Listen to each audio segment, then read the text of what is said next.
Hello everyone, welcome to our meeting with Eversource. And what I'd like to do is first and foremost, if we all could stand and say the pledge, the flag will be right here.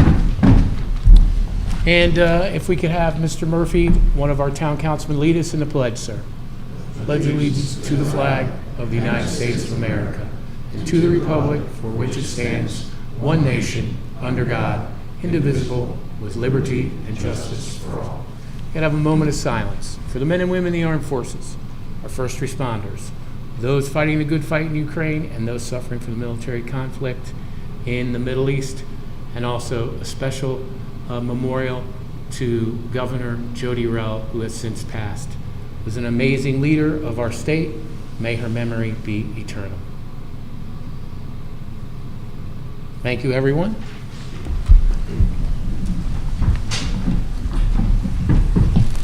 And Mike, I'd like to ask if you could give some... You got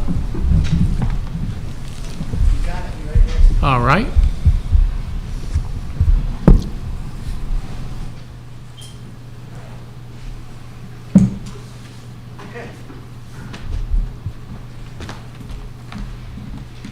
So good evening, everyone. I'm Mike Sinella with Taylor Media. I'll be running the live stream, and I'll be handling all the tech for what's going on in the room tonight and with this town hall. Pete has asked me to go over some brief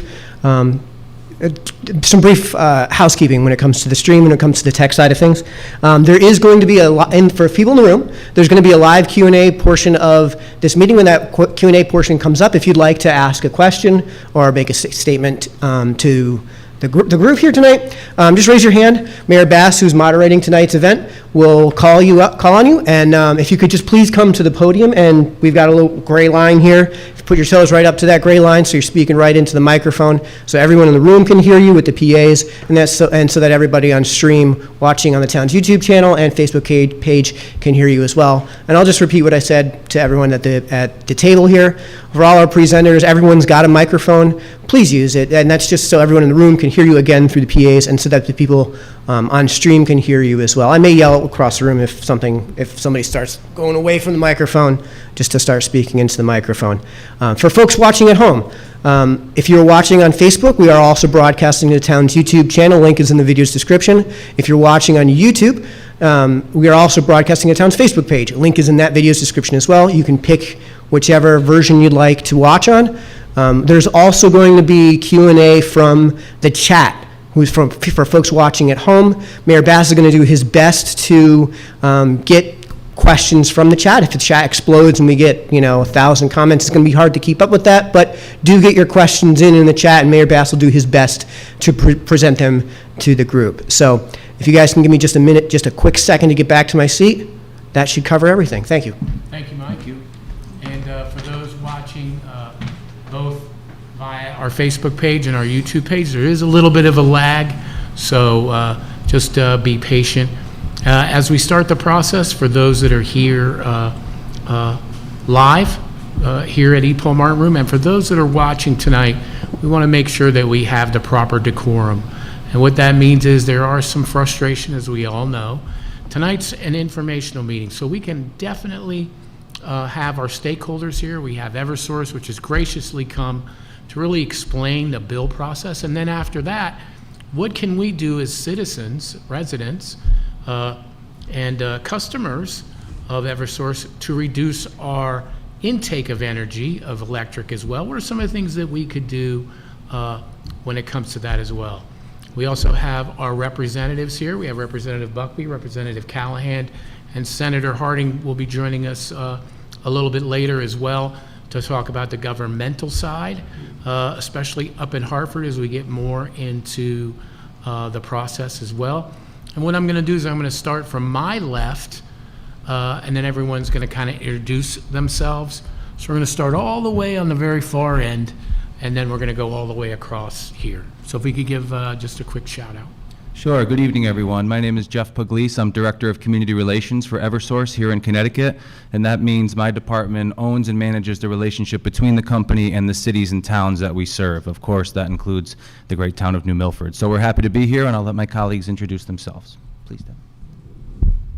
Hello, my name is Devin Williamson, Marketing Specialist for Community Engagement with Energy Efficiency Department at Eversource. Hi, good evening. My name is Lisette Andino. I'm the Director of Equity and Environmental Justice for Connecticut, Massachusetts, and New Hampshire. Happy to be here. And my name is Michael Schelnitz. I am Manager of Revenue Requirements for Connecticut for Eversource. And Pete Bass, Mayor, Town of New Milford. Bill Buckby, State Rep for New Milford, and Ranking Member of the Energy and Technology Committee in Hartford. Good evening. I'm Patrick Callahan. I'm proud to serve the 108th District, which is northern part of Danbury, all of New Fairfield, all of Sherman, and Gaylordsville, or northwest corner of New Milford. And I serve as ranking member of the Environment Committee, as well as Appropriations and Judiciary Committee. Thank you, everyone. Appreciate that. And we're going to start off with basically the information. So we're going to start off with Eversource. They have a wonderful slide presentation, and it starts with understanding your electric bill. Thank you. Thank you, Mayor. So I'll just tee it up here quickly. Again, Jeff Pugliese, Director of Community Relations. We're thrilled to be here. Appreciate the opportunity and the invitation, Mayor. Good to be with the members of the General Assembly. As always, good to see you both, and thank you for your support and your service here. So we know that electric rates really, really important topic as we close out 2024 and enter into 2025. We understand that the weather is getting colder. We know that the supply side of the rates is resetting and going up as of January, and we're going to get into the components of your electric bill, what that looks like, what drives those rates, some of the things that we can do as a company to help you manage your electric bill, some of our energy efficiency efforts that we're engaged in every day, which are really nationally recognized efforts. And then we're going to open it up to, as the mayor indicated, a nice Q&A, and we're interested in your questions and the concerns that you have. So we're happy to be here. We're going to go through a deck starting right now, and I'm going to yield the floor to my colleague, Lisette Andino, our Director of Equity and Environmental Justice. Lisette. Thank you, Jeff. And again, thanks again for having us. This is a deck that we have as part of a series for our department, Let's Talk Energy, where we have a series of different topics that customers that are interested in. And so we're going around different areas throughout the state, and all three states, and just educating our customers on the impacts of the bill. So this is called Understanding Your Electric Bill. How do you read it? How do you manage your usage? So next slide.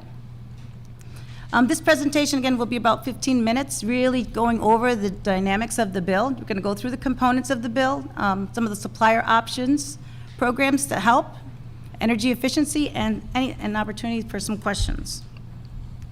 So we're just going to break it down right away as it terms on the parts of your electric bill. There's 4 different components, and these components, if your electric bill was 200, we have your supply component, transmission component, your local delivery, and public benefits. And so we know that the bill is hard to understand, and in the last year and a half, we had a new design of the bill, so it really broke it down so that there's a little bit more transparency on where different parts of the bill are. So it's important to know that this was something that the bill has changed from a few years ago to this. So this is, just wanted to break it down and demonstrate and show what the different parts are.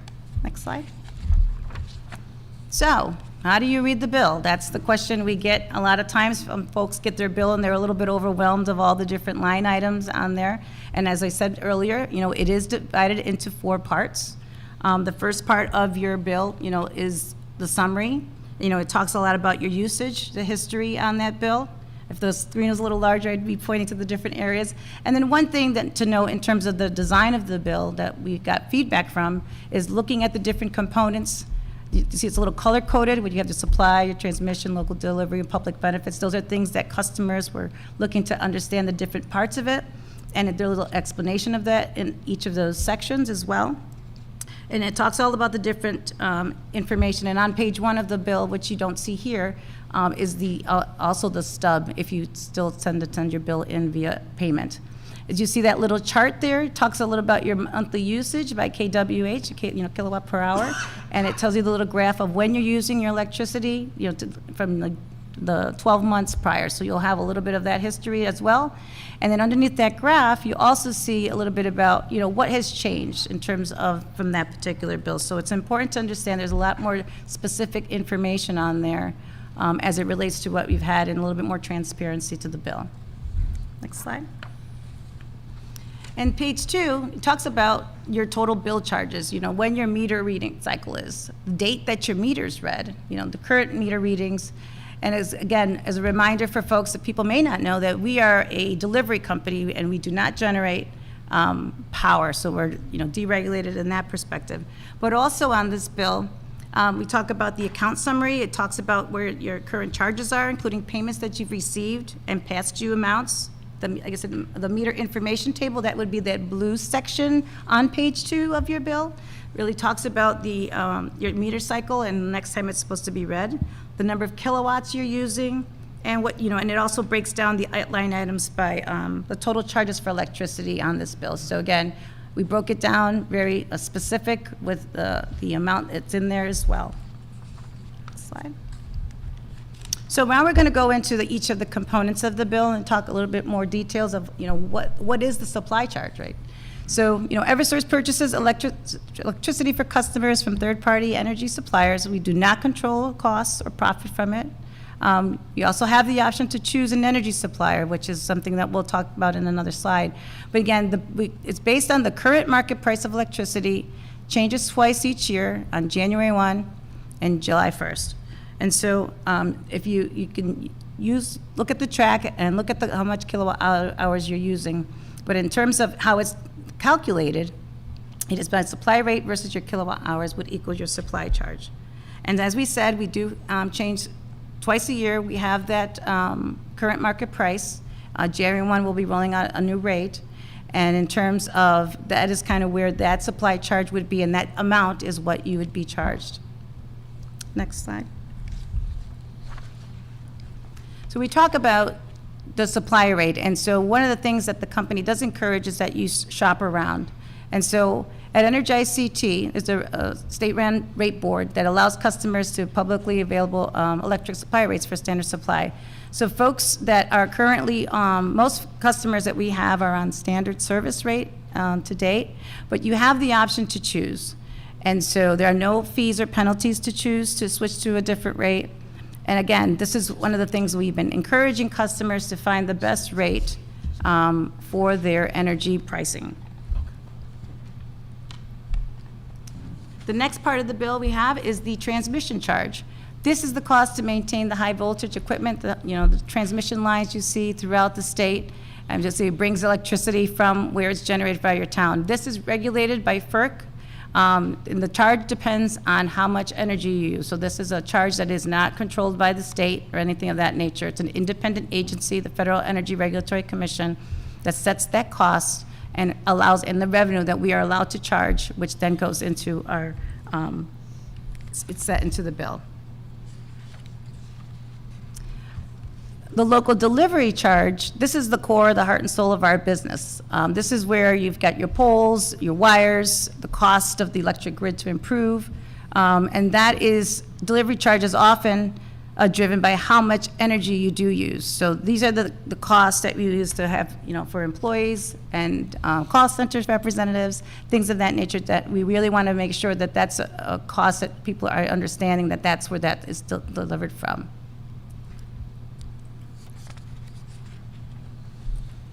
And at this time, I'm going to hand it over to Mike Schalnitz to talk a little bit more about public benefits charge. You heard a lot about this year. Thanks, Lizette. Yes, so as Lizette mentioned, you probably have heard a lot about the public benefits charge this year. This is a category of costs. So when you look at your bill, you will see it summarized like that on the first page. But then on the second page, you should see essentially two rates that are being charged within that category of public benefits. One of those rates is something called the non-bypassable federally mandated congestion charge, or NBFMCC for short. Additionally, you should also see a rate called the combined public benefits charge. Now, the combined public benefits charge is actually there's three rates that are being charged as the combined public benefits charge. They were combined because of space limitations on the bill with the original billing system. The three rates that are in the combined public benefits charge are the systems benefits charge, the renewable charge, and the conservation adjustment mechanism. So the conservation adjustment mechanism, or CAM charge, is recovering the costs associated with energy efficiency programs, which people can participate in and receive services from. And then the renewable energy charge is a statutory charge that's recovered from all customers that funds the Connecticut Green Bank or programs that the Connecticut Green Bank administers. And then lastly, that systems benefits charge recovers costs associated with customers that we refer to as hardship customers or customers that have financial limitations or are having difficulty paying their energy bills. So that would be included in the systems benefits charge. Then in the non-bypassable FMCC charge, which is that other rate that you should see being billed in that category, that is the rate that includes many of the state programs that are designed to incentivize renewable energy or the electric vehicle program, solar. A lot of those charges you'll find in the non-bypassable FMCC charge. Additionally, in that charge are the costs associated with belonging to the regional electricity market, which is managed by the Independent System Operator of New England, or ISO New England, as we call it in short. So those are the types of costs that are being recovered in that non-bypassable FMCC charge. Those programs, just to give you an example, there's 39 different programs or charges being charged through that non-bypassable FMCC charge. And they are listed there. They're really small, you can't really see them, but they're listed there in those first two green blocks. Those are the 39 programs that are being recovered through that NBFMCC charge. And then over on the right block there, there's 17 different program charges that are being recovered in the systems benefits charge, which is just one of those rates that are recovered as part of the combined public benefits charge. So like I said, in the system benefits charge, you have things like the New Start debt forgiveness program, the matching payment program, forgiveness program, the low income special needs program, the reserve for uncollectible hardship accounts. There's also a program in there that is a heating loan program that is also being recovered in the systems benefits charge.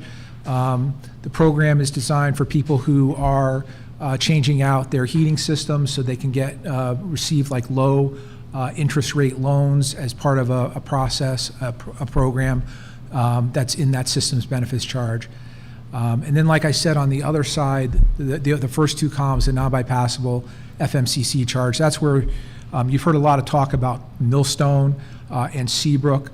Those costs are being recovered there, as well as many different renewable programs that are either wind or solar. So those are being recovered in the non-bypassable. I can, later on during the Q&A session, if anyone has any questions about those programs, I can go into them individually, if anyone would like. Great, thanks, Mike. And so those are the four parts of the bill. And then at the end, we'll have some questions. But as part of this presentation, too, we wanted to make sure that as folks are looking at their bill and trying to understand it, that there's a number of programs available for residential customers and some of the state-funded programs as well. So as you see on this slide, we talk about the Connecticut Energy Assistance Program, talking about income-eligible programs available through your Community Action Agency, which I believe that's one in Western Connecticut out of Danbury. You have a location there. Operation Fuel, again, for those that are above the income guideline threshold, can go to Operation Fuel, and they have available programs as well to assist in some of your programs. We also have some literature that folks in the room they can hand out, but also we can send to the mayor if he wants to send that out to the residents as well. Absolutely. Okay? Great. You've got it. The next slide, we are talking about one of our newer programs, which is the Connecticut Electric Discount Rate. This is a rate, a new rate that just came out this year. If you qualify for an electric bill discount, if you have financial hardship, as of November, we currently have about 207,000 customers enrolled in this discount rate, which is definitely a new information that we wanted to make sure that this is much needed in the state. And so in terms of, you also have 10% or 50% off your monthly bill. So if you have a $100 monthly bill, it would be $10 less if you receive a $10 discount, or $50 less if you receive a 50% discount. So again, some of the processes there to requalify, you have to redo it annually. And we just received some approval, or decision came out last week about looking to explore the 5-tier discount rate as well. So that is something for next year that we'll be looking at. So this is a program that the state finds valuable, and so we're working through all those orders now to kind of identify what's the best process for that as well. And then we talk about the payment plans and assistance programs. We talk about the matching payment program. Again, these are the financial hardship customers that was discussed earlier. And then all of us, if you are, this is income blind in terms of flexible payment arrangements where you can get onto some budget billing, and if we can equalize your payments for any seasonal spikes throughout the year as well. So those are the programs that we have. And then at this point, I'm going to turn it over to my colleague, Devin, who can talk about the energy efficiency opportunities. Thanks so much, Lisette, and thank you to the town of New Milford for having us this evening. So I'm going to briefly speak about our energy efficiency program, Home Energy Solutions, which is an assessment and service that treats the home as a system to increase efficiency, optimize comfort. It's available to all qualifying homeowner and rental customers for a $75 copay, but it's no copay if you're income eligible. So what does income eligible mean? Essentially, if your income is at 60% of the median state income, and I have a sheet right here that can provide those income guidelines, I'm more than happy to provide that to anybody who is looking to see if they qualify. But roughly a household size of 1 starts at $45,505. So just to give you some parameters to think about when it comes to what does that mean, income eligible. And then with Home Energy Solutions, customers that go through the program, you work with a contractor, a technician, BPI certified, who comes out to your home. The visit is typically 2 to 4 hours. They really look at your the spaces around your conditioned space, your attic, your basement, what's influencing your home in order to make sure that there's no drafts or there are air leaks. They do certain on-the-spot measures, and then other recommendations for installation are also left with the customer at the end of the visit. I will also add that this program is available to single-family and 2 to 4 unit multifamily dwellings. And then if you potentially live in a 5+ unit dwelling multifamily property, then that would qualify for our multifamily initiative. That's just a teaser of some of the energy efficiency programs that are available to our Eversource customers. We also have programs for our small business customers, commercial and industrial, and numerous others, including municipal customers too. So with that, I'm going to turn it over to Jeff for our questions. Well, Mayor, I'm going to send it back to you. The only thing I want to add is just to give a few really quick stats on the dynamics of our system. Lisette mentioned we have the transmission system and the distribution system. Transmission system is more the high-tension wires that you see from the highway. They're really high-voltage, critical infrastructure regulated by the federal government, by the Federal Energy Regulatory Commission. And then we have the distribution system, your more commonly known network of poles and wires and infrastructure that power your homes directly. And those are, again, more commonly seen in the beautiful cul-de-sacs in the streets here in New Milford. So on the distribution side, we have almost 17,000 miles of overhead electric wires. That's just a staggering number. We serve 149 of the 169 communities with electricity, and then we also have very significant infrastructure underground, both transmission and distribution, over 725,000 poles that we administer. The lifespan of a typical pole is about 50 years, but that even if you get that maximum lifespan of one pole, you're still replacing over 10,000 or so poles per year just to maintain the integrity of the system and avoid degradation, which would hurt reliability, which obviously we want to make sure is not the case because we're always thinking with our the best interests of our customers in mind. So I thought I'd share that as kind of just icing on the cake there and send it back to you, Mayor, for any Jeff, thoughts or questions that you have. Thank you very much. And before we start with the questions, we're going to start with the audience first. But before we do that, just some general overview, because I know there was a lot of information that the public just got right now.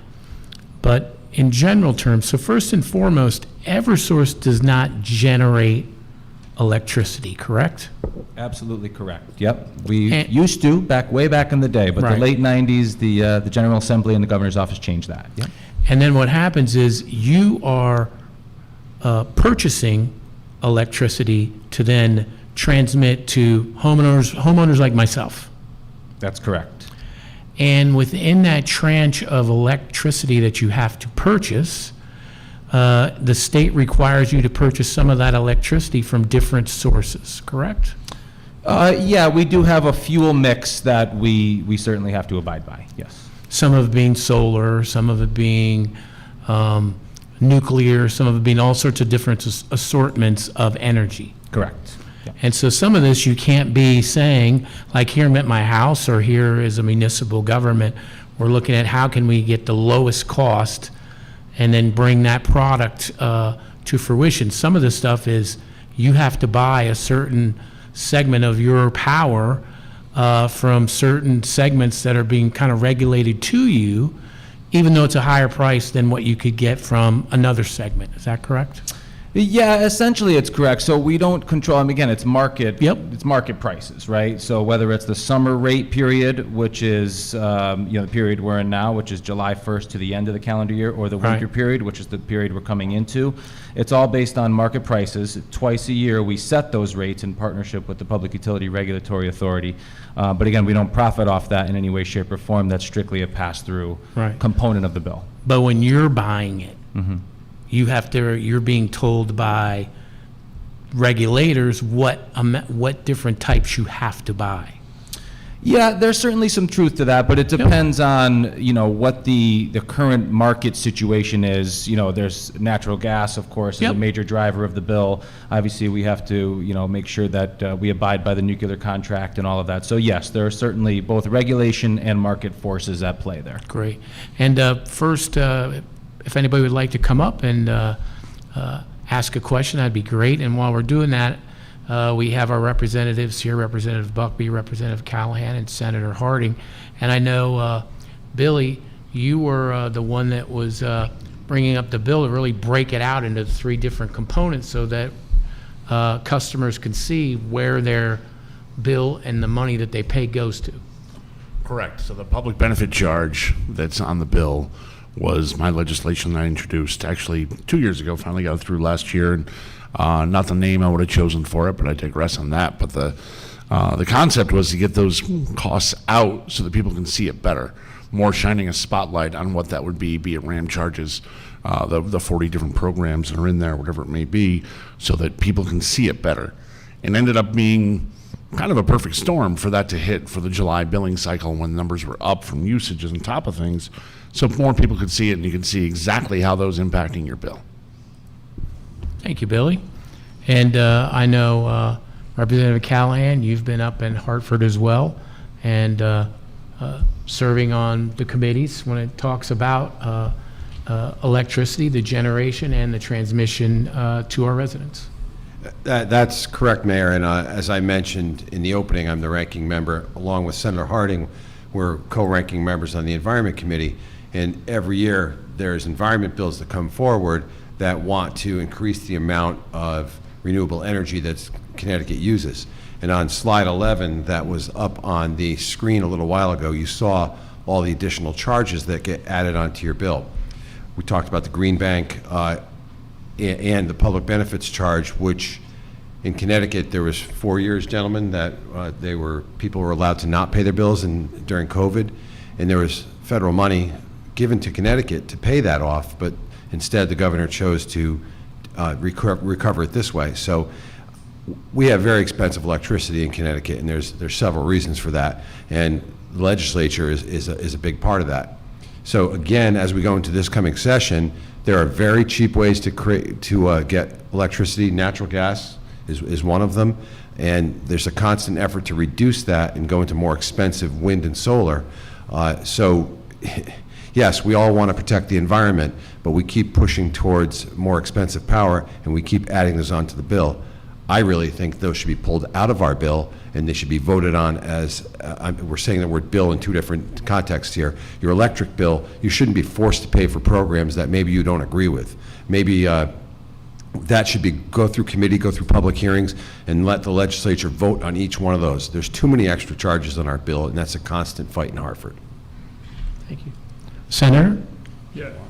Thank you, first off, Mayor Bass, for conducting this evening, because it's important to have a discussion about this. This is knocking doors throughout the campaign season during this last election. This is probably the biggest issue that I ran into with almost every single constituent, not only in New Milford, but in every town that I represent in the 30th District, because at the end of the day, for some folks, this is the most expensive bill they face in their house, particularly for the senior citizens that have their mortgages paid off, and really, this is the biggest bill. And I spoke with some folks that literally were saying that this was going to be a breaking point to determine whether or not they stayed here, which is just unforgivable on the part of everyone that's involved here, to think that we have men and women that are contemplating leaving the state of Connecticut, despite the fact that they want to stay here, and their families, because they can't afford to live here based upon the energy rates. Representative Callahan made a point that we have some of the highest electric rates in the country. That's true. In fact, we have the second highest electric rate here in the continental United States, just here in Connecticut. It's unacceptable. There's zero reason for that. Hawaii's on an island, so there's a reason for that. California has kind of lost their mind, so I guess there's a reason for that too. But Connecticut being third, there's really no reason for that, in my opinion. So we have to get to the crux of it. I think a lot of it is policy. I'm thankful for the efforts of Representative Callahan, Representative Buckby, particularly Representative Buckby on the Energy Committee, who helped kind of bring this public benefit charge to light. You were all getting charged as public benefit charge for years.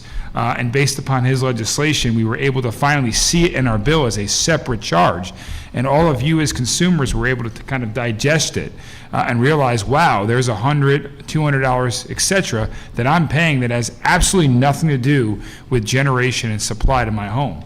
And so that's one of the things Representative Callahan had mentioned, which I fully support him in this effort, and I know Representative Buckby agrees with me in this as well, is that this should be separated from your electric bill. Ultimately, the programs that are involved in this public benefit charge are investments for the state of Connecticut, whether it be certain forms of energy, whether it be green initiatives, whether it be home energy audits, whether it be certain programs to supplement individuals who can't afford to pay their bills. These, in my opinion, are items that should be debated and fleshed out in the light of day in our state budget, not baked into your energy costs. And I think that's one of the biggest drivers as to why your energy bills are so high here in Connecticut. So I look forward to a really good discussion here tonight, because ultimately a lot of it comes down to policies in Hartford that are driving up these rates. And I know the three of us sitting here stand ready to do something about making affordability the number one reasoning for our efforts as it relates to energy, as opposed to really anything else. Representative Buckby? Just to add something to that, to the good senator's good words, and not to be verbose with this at all. I know we want to move through it, but we have some policy already being put in place that we're introducing. The three of us actually are introducing this year to audit that program. We want to audit the public benefits charge, which when we asked the governor's office, that hasn't been done. We want to audit see what's being used. Let's see what's being used. If we're pushing for heat pumps and nobody's using heat pumps, why are we paying more money into doing heat pumps? So we want to audit that whole program. We don't go back into session until January, and this is it's just one of the ideas that we've put together collectively, the three of us in this community, but overall there's going to be a lot more that's going to be put under the microscope, not just on the policy created from the legislature, but looking also into what PURA does and along those lines as well. I think the biggest thing, Mr. Mayor, to point out that everyone's upset with their bill when they look at it, and I think the largest concern people have, obviously they're upset, they're ticked off at the amount of money they're paying, rightfully so. The hard part is they're kind of mad at the wrong people, so they should be mad at us. We're the ones who have to try to fix it. It's the legislature that's had the problem. We've all voted, I know personally, all three of us have voted against where we're at right now, but we have to go back into that fight and fight that stronger. the tough part to say is, as much as you're angry at getting that bill from Eversource, it's not Eversource's fault. Thank you, Billy, Mr. Mayor. thank you, I appreciate that. Do we have anyone in the audience that would like to step up to the podium first and say a few words? Trevor? Do I have to announce the name? Trevor Herbest, 23 Long Mountain. There we go. Thank you, Trevor. All right, I'm just going to kind of pay closer. You want me closer? All right, I'm going to stay in the neutral zone for y'all. I'm going to stay in the facts. So, Eversource CLP, you guys are precluded from profiting on the supply portion of the bill. Is that correct? Per deregulation 1999? Per the supply portion, correct. We do You're not, precluded. we do not And that's earn very- any profit. Right, and I think that's very important for us all to know, and I don't think a lot of us understand that.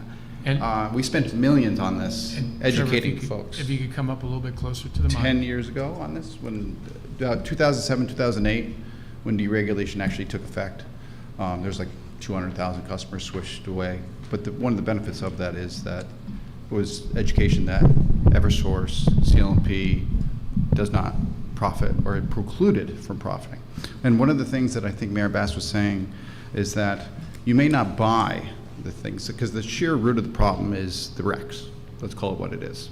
You guys want 37%. When I say you guys, meaning the elected officials, right, that are appointing the commissioners, approving these step-ups. In 2018, it was 24%, I believe, off the top of my head. I've got to deal with 13 states, 30 utilities, 4 power grids, and, I don't know, 13 suppliers of 800,000 customers. So I do this all day, all night. So my question there is, it's not so much that you have to buy the power from these resources. They have to go and offset 37% of what they've delivered to the consumer in renewable energy credits, right? So let's just talk with tier 1 rack right now. It's $40 a megawatt hour. It's insane. Brookfield's my client, by the way, over in New York. Owns all the hydro racks. I'll get to that in a second. $20 for a tier 3. Tier 2 is crap. It's trash. I mean, the fact that we even allow that to happen is pretty gross. But so let's just think about that. That's $60 a megawatt hour. And I'm saying all this because CLP, if I created a supplier, as you mentioned before, I would have to offset my delivered energy by 37%. Think about that, right? At the same time, I'm financially assuring all my power that I delivered at the ISO, knowing, I don't know, a couple $1 million. In your case, you got your balance sheet, thankfully, if it's CLP. I think $5,000 is the membership fee at ISO New England for the renewal fee. Your balance sheet would cover, you know, the minimum capitalization participation amounts, ISO New England, so that's good. So again, let's get back to the root cause. It's RECs, right? So I agree. I mean, I deal with this in the state of New York. Oh gosh, I mean, this is where it gets crazy. If they want to be about 50% in the next 5 to 6 years, right? I used to buy Texas RECs for $3, $4 a rec. All of a sudden, I had to buy in-state RECs in order to serve those customers. The ACP charge, we know what an ACP charge is? Alternative compliance. You know what that is? A cash payment to the Pura, in this case, if I don't buy those RECs. So again, it all comes back to these REC programs. So I just want to understand that it's, to your point, it's not always Eversource. It's not the utility. Actually, when I dealt with the 30, 40 utilities, I thought they were the enemy. It's not. It's the commissions. I just battled Ohio Commission and sent them back to their desk this morning on an error they made.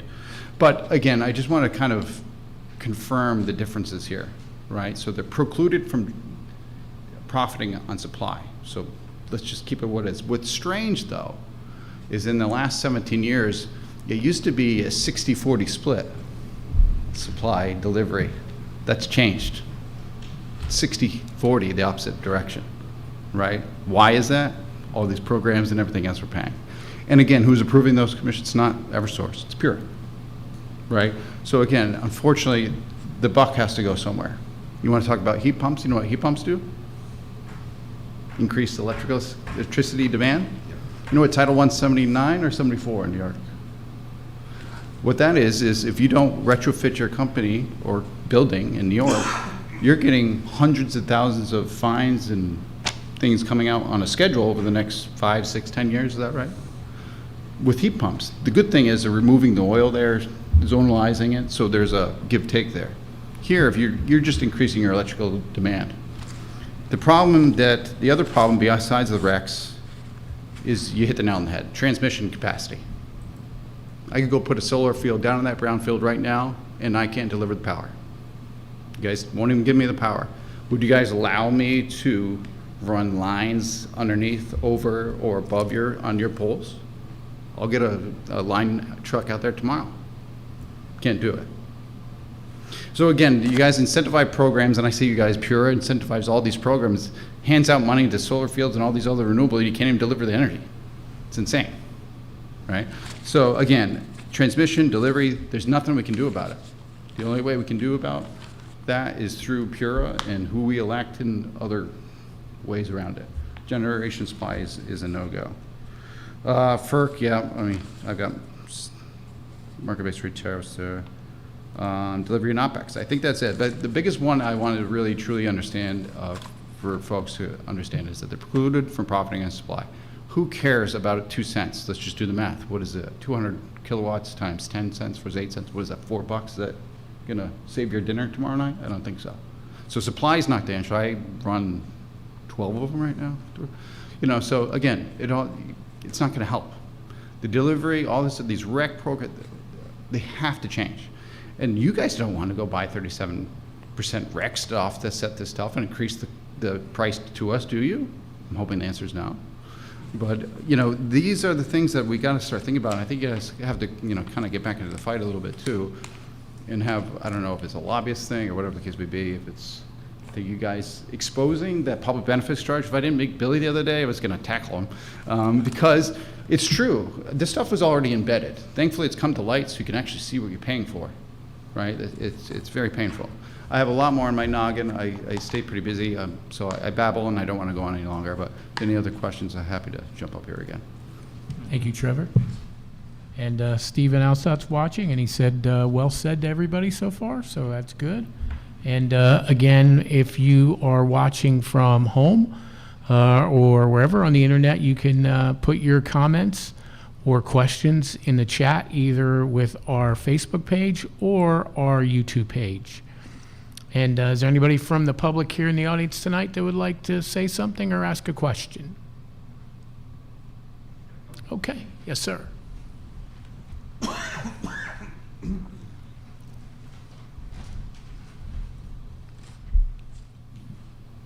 Good evening. Good evening. Thanks, first of all, for holding this to be able to understand a little bit more, because I will tell you that looking at the bills, I thought I missed something. You know, I'm retired, I paid attention, and all of a sudden this thing popped up, and I'm like, where did this come from? I've had the good fortune to live in a lot of states in this country. Grew up in Connecticut, went to LA, San Francisco, New Jersey, Chicago. We come back here for the family. I'm also in the good fortune that I can make choices. And the choices that you're telling me to make right now is to play the game and live in 2 states. I'm at my primary state in either Florida or someplace that treats my income in a manner that is best for me and my family, and then come and visit my family when I want to. I can do that. And so this individual obviously knows a lot about the way that energy is costed and delivered, et cetera. I know a little bit about it, just from investing and where things come and where the trends are going. But I will tell you, I don't want to leave Connecticut. But I hear what's going on nationally. I hear what's going on here locally. It's policies, it's common sense. And we just seem to get in our way for whatever reason. It just doesn't make any sense to me and a lot of other people that we talk about. So I'm just hopeful that before too long, we'll come to our senses and work together. I do think that I feel bad about Eversource because they're the bad guy that's getting a lot of heat. I know I called up and tried to be appropriate, but at times the emotions get a little bit elevated on things, and so I apologize for that if there's any inappropriate comments on that. But I really do think, you know, we've got a good state here. I've had a good life here. And the family's always going to be here because we've got local businesses. But I will tell you, even with the local businesses, they'll tell me, if I didn't have the business, I'd pick up and leave. And you don't want to hear that. No one wants to hear that, all right? So, but I almost feel like at times, because the family's here, we're being taken advantage of. And I know that's not the intent. That's a good point. Thank you for listening. Thank you. And with the comments that were just made, I'm going to kind of turn it over to the delegation, starting with Senator Harding. So if I'm a resident, I'm listening to this, whether it's here live or obviously we're going to be pushing this out as a recording on our YouTube, Facebook pages as well. And I hear what's happening and I do want to make change. So I'm a resident. I want to talk to somebody up in Hartford. What do I do? How do I do that? What's the process? Well, I mean, I will say that every resident of New Milford is my constituent, as I represent the entire town, as obviously does Mayor Pete, and the town council for the council members that are here, et cetera. For Representative Buckby represents the far majority of New Milford. Representative Callahan represents, I think, mostly Gaylordsville, correct? Correct. And so you can go to cga.ct.gov, and there's a little link that says Find Your Legislator.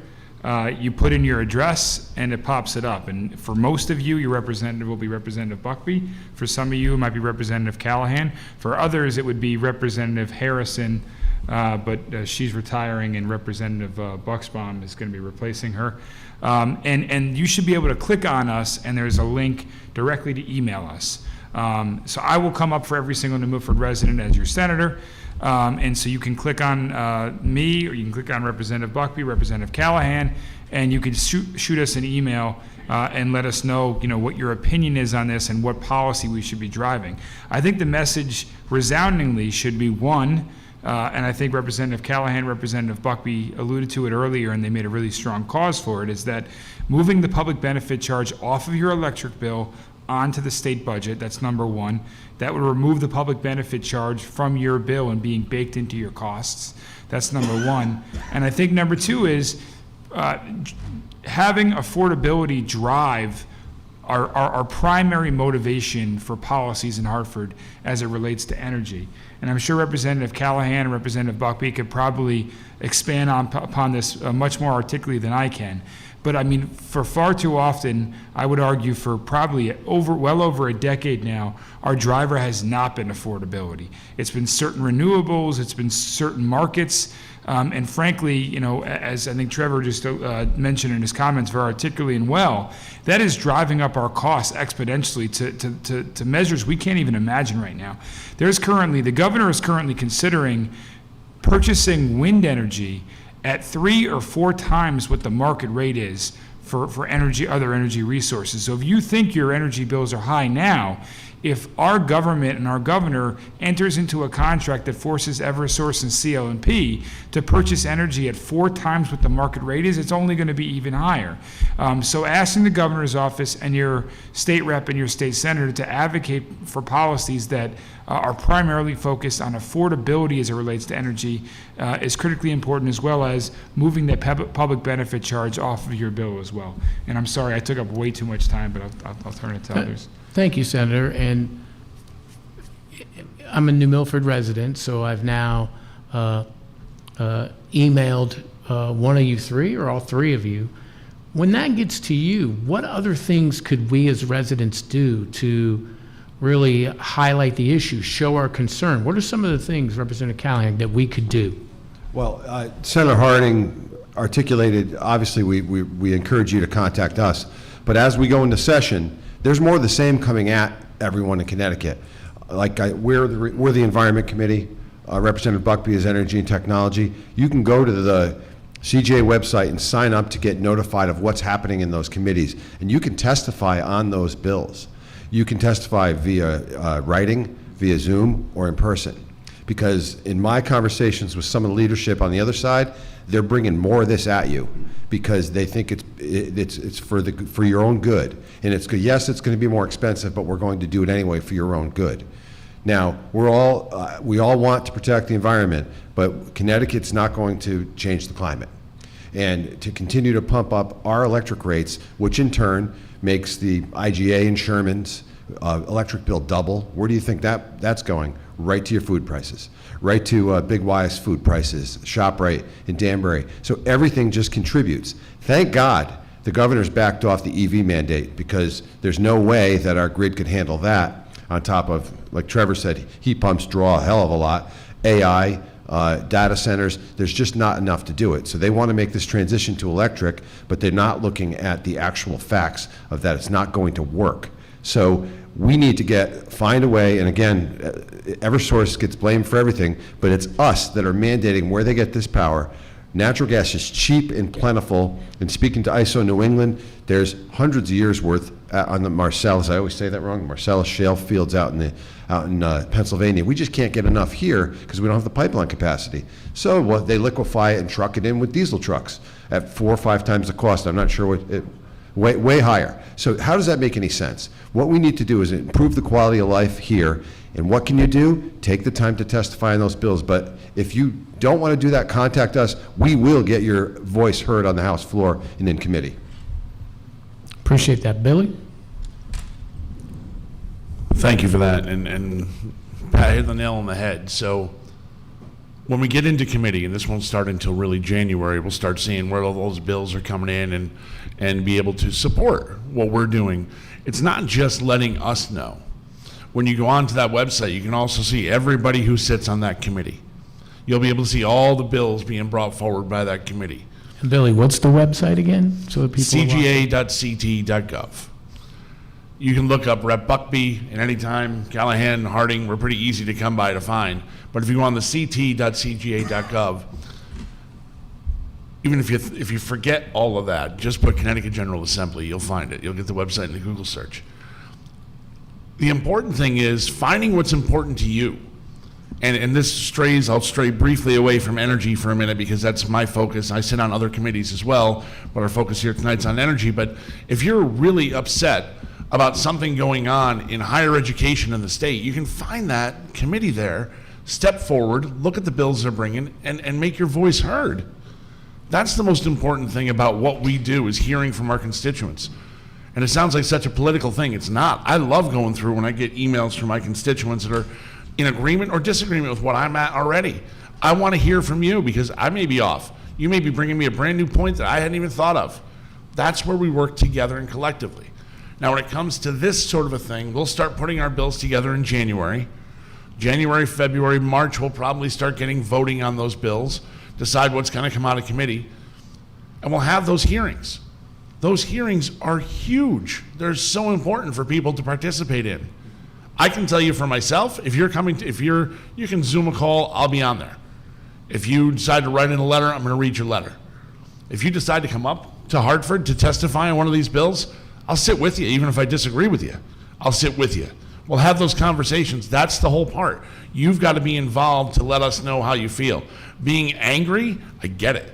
Don't get me wrong. Every person has a right to be angry about this. But our solutions are going to come in common sense conversations. Like Representative Callahan just mentioned, unfortunately, common sense is lacking. There's nothing common about it of late. So we need to address these things one-on-one. I've had a couple of meetings in the governor's office where he did back off the wind discussion that the good senator was talking about. Why? Because the price is way too high. We don't need to be getting there right now. We're already too high. And he almost picked on me a little bit, saying, you want more fossil fuel. I want the price to come down. That's what I want. Yes, we all want good, clean air. We need that. But we can't be putting our own constituents in the poorhouse over their electric bill because they can't turn the lights on. It's not just, a couple of people here and there. I have my mother who's in her 80s, is afraid to keep her light on too long. Her house stays dark because she doesn't want her energy bill getting too high. Turn your lights on, Mom. You can handle that. Don't trip over something in the dark because you're worried about that 60-watt bulb that's going to be on. Don't worry about that. And I think a lot of the educational pieces, like that little stuff, talking to Mom, is very similar to having the conversations I've had with Eversource, those up here, those sitting over here. We've had great conversations. Education is the critical piece. This, I think, is a good chunk of education to let people know what's on their bill and where it comes from.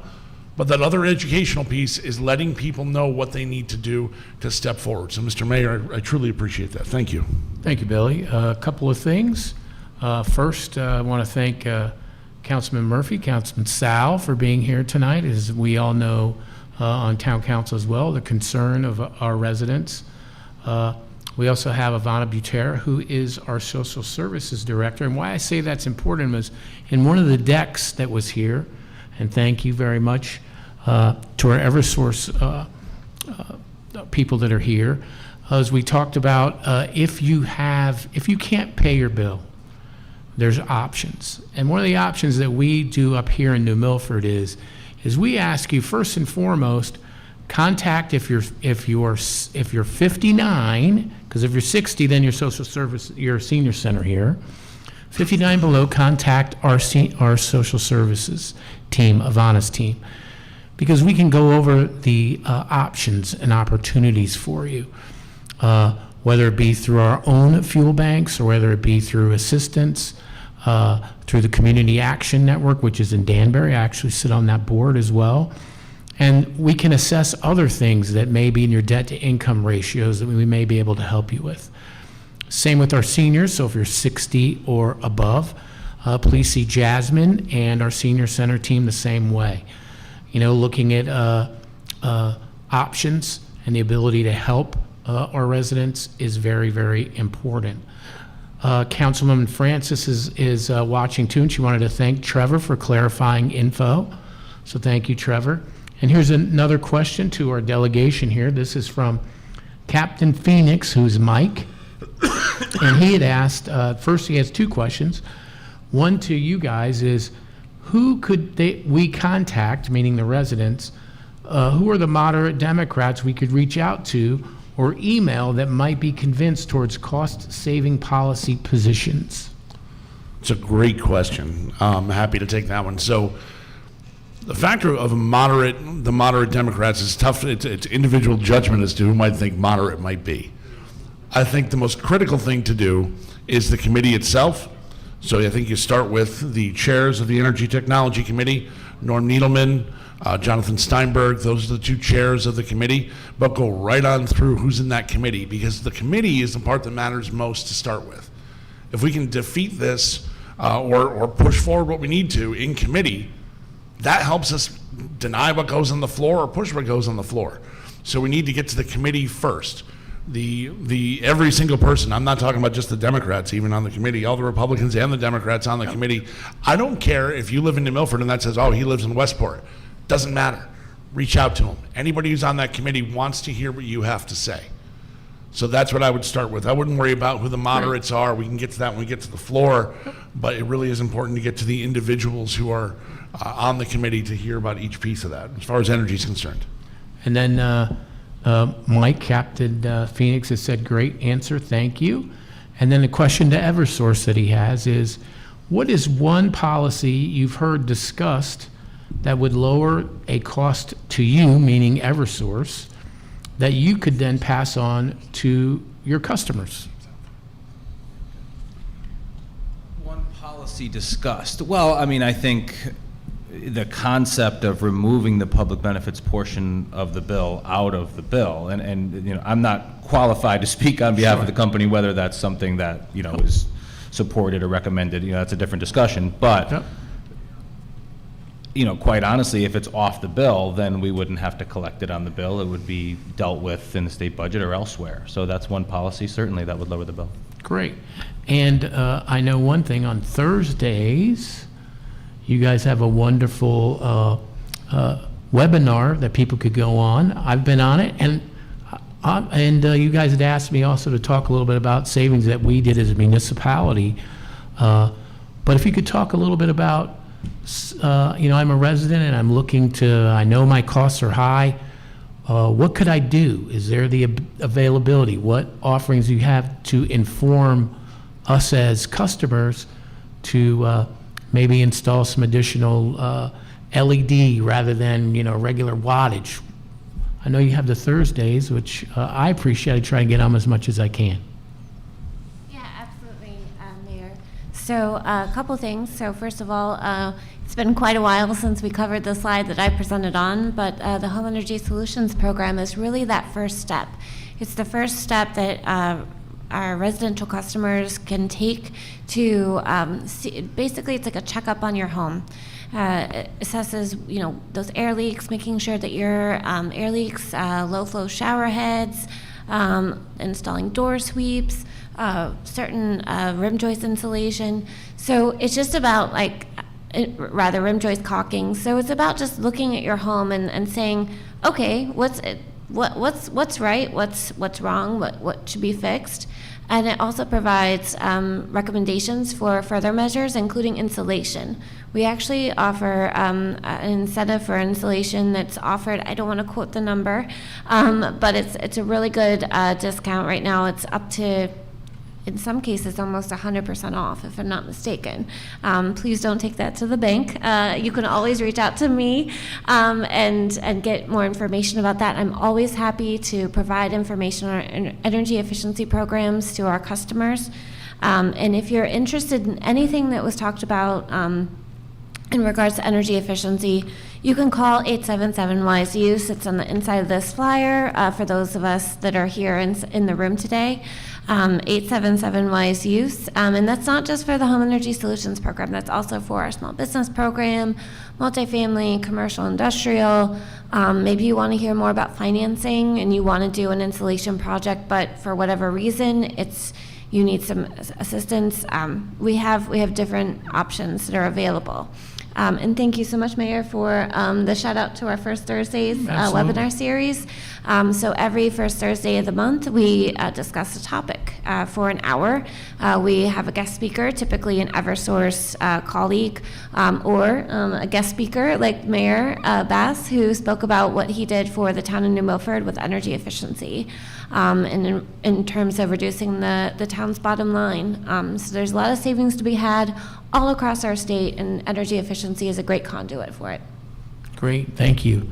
Anyone else from the audience that would like to ask a question?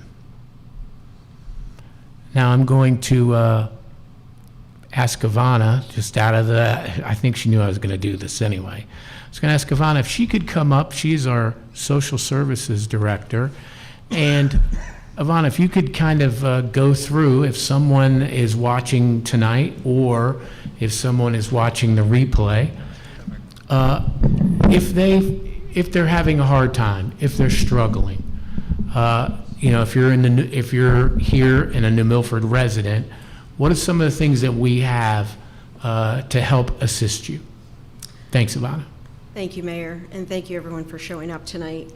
I'm going to start to piggyback off Lizette's slides because Eversource does have programs that are out there. The state has programs that are out there. As it was mentioned, all of them are income capped at some point. But as the mayor was saying, communicating with us in person, phone, email, either us or the senior center, we can help flush that out. We are the intake site, so I know your brochures are going to reference our regional certification agency, which is Community Action of Western Connecticut. However, each town becomes an intake site. So we make it a little bit easier for our residents to come local and have that in-person appointment or in any manner that's going to help you apply for that assistance, and we can start to ask the questions. We don't certify it, but we advocate, we make sure we help it's complete. We become a team member in terms of making it as easy as possible to process and get it to the certification agency into Danbury. But then from there, it generates that discussion of how else others can be assisted with their bills. As Eversource mentioned, they have the low-income discount rate. It's tiered twice already, and you mentioned something about other levels. Next year. I'm going to be eager for that. So there's that kind of a setup. There's arrearage programs or assistant programs. But even if somebody is above certain guidelines, there's we always try to at least suggest, try to put yourself on a standard budget, because at least you have an idea of what you can budget every single month.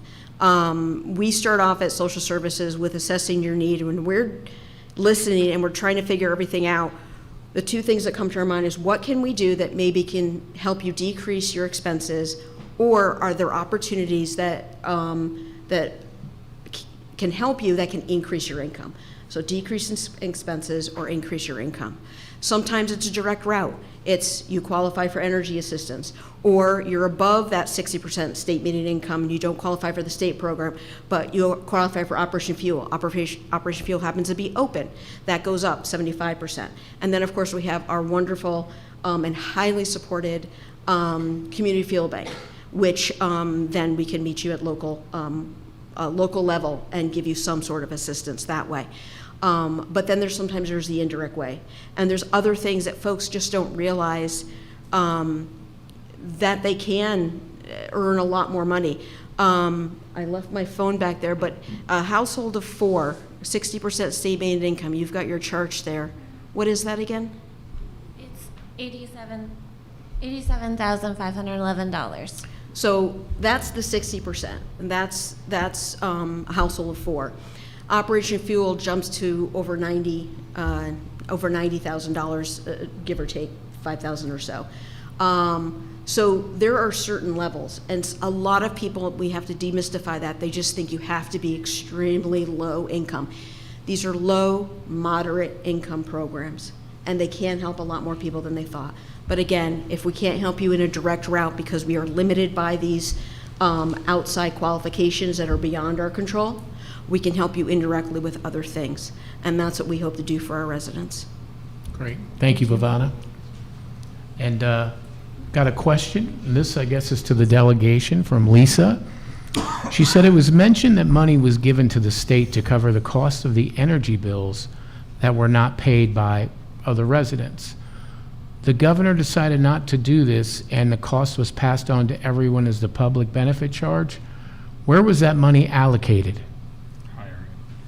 Yeah. So there was, Representative Buckby and Representative Callahan and myself and others were part of a group back in February before this money was allocated. It was federal funds through ARPA. We all heard about ARPA.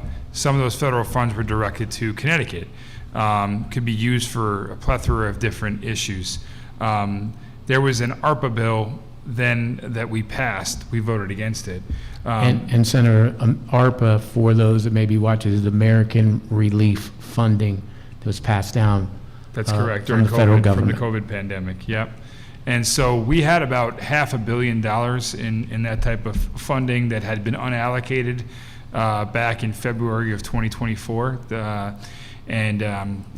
three of us and many others were saying, use this money, use this $500 million to pay off this moratorium charge, to pay down some of this public benefit, to provide all of you ratepayers direct relief.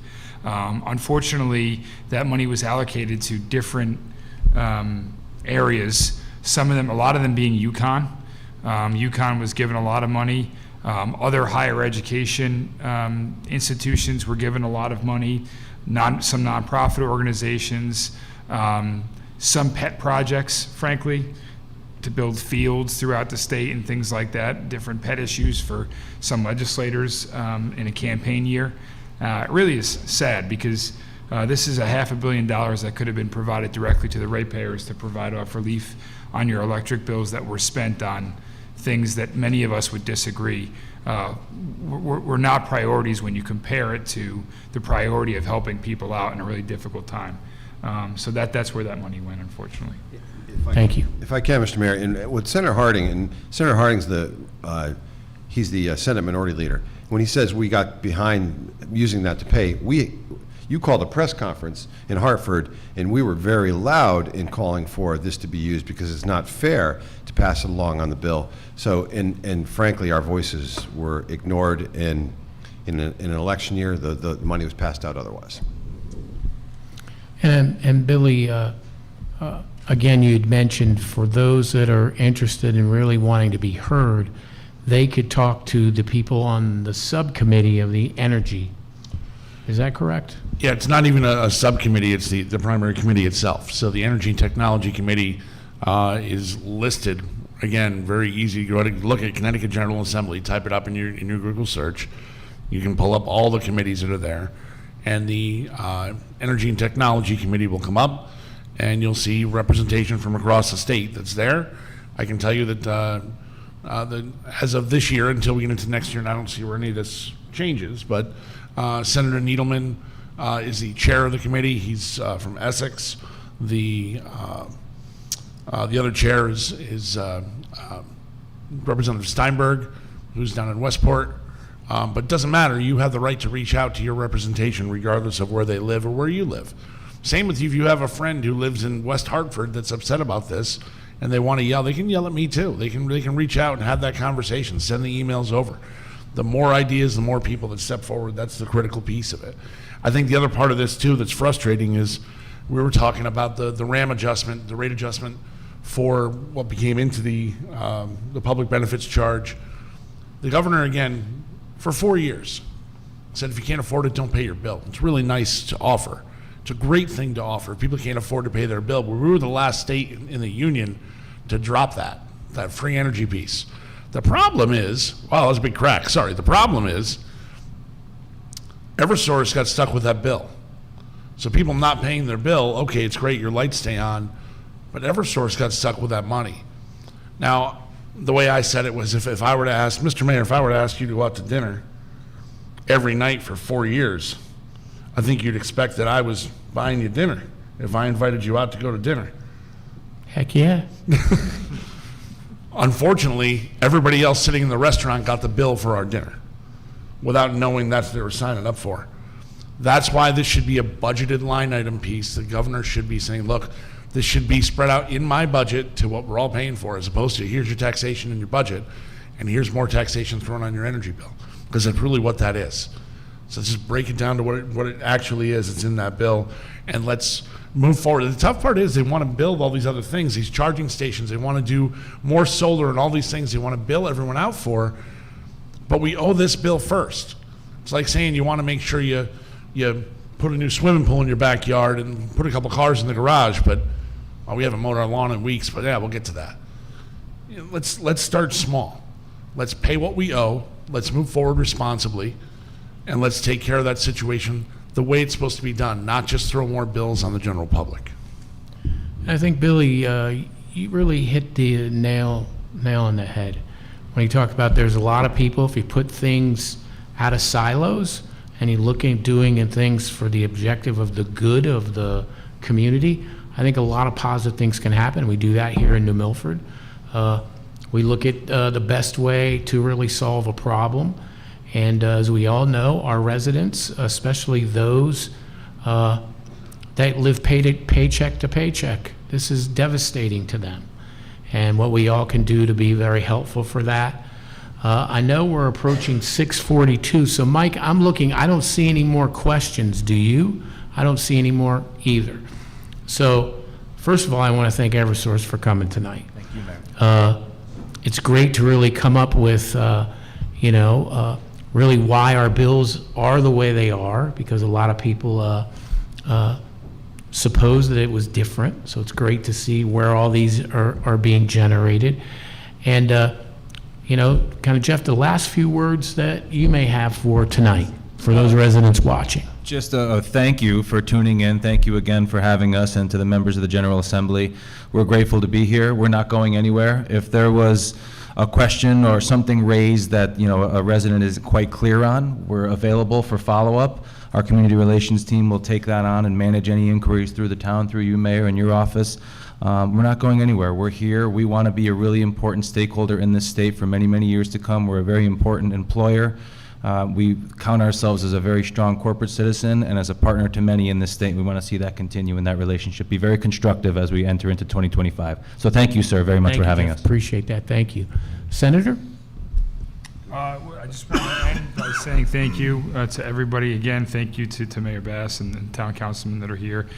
for being a constant voice for the people in New Milford. We're really lucky in New Milford to have incredible local representation. So thank you for being the advocates for the people of this town. It's an honor to be in this legislative delegation with Representative Buckby and Representative Callahan. They are true fighters for the consumers in this fight, and it's easy to join in their efforts. And I want to thank Eversource for coming tonight and explaining the current state of where we're at. We have a lot of work to do, so stay in touch with us as your legislators and your delegation to hopefully start moving us in a direction to make our energy rates here more affordable. Representative Callahan? Thanks, Mr. Mayor, and I assure you, if bills come before the Environment Committee, they're going to raise your electric bill, I'm voting no. And I'm going to be a very loud opponent. When the Office of Fiscal Analysis, who reviews the bills, says this is going to cost you more, I'm a no vote.